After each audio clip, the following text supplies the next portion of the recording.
亚纳主计总处是公布上新的经济预测，就算咱有受美国对顶关税影响，也毋过伫顶半年，咱台湾出口的表现也是表现甲真好。有估今年咱的经济成长率是3.1%，有财调保调3%。另外，全世界受川普对顶关税政策夹滚，啊那即马美国联邦国际贸易法庭伫今仔日是裁定，这项措施无效，是认为讲因为这项政策已经超过总统的权限。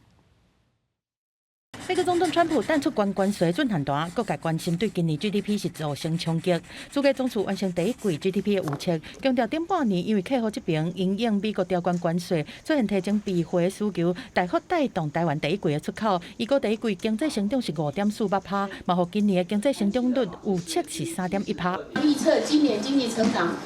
3.10%，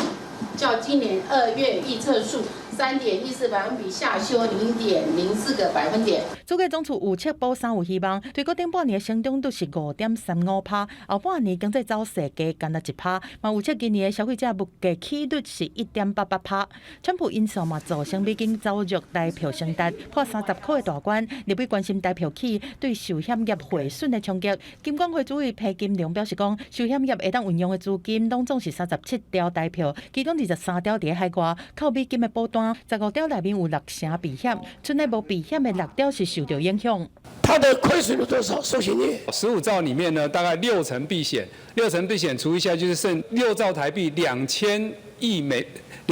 元左右，所以1块钱的这样那个涨跌，就是差不多总体约略估计2000亿的影响数。美元资产的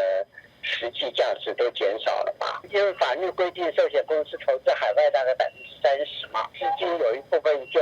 投资到 ETF， 买了一大堆美债嘛，它也会受到影响。嘛有日本关心讲，新台票若继续升达，会重创寿险业，感觉会当来发放鼓励。对这裴金良表示讲，寿险公司伫发放鼓励的时阵，无应该干那以小面的净利做依据，实际会当发放的金额必须要经过审慎评估，已经请寿险公司斟酌考虑。记者综合报道。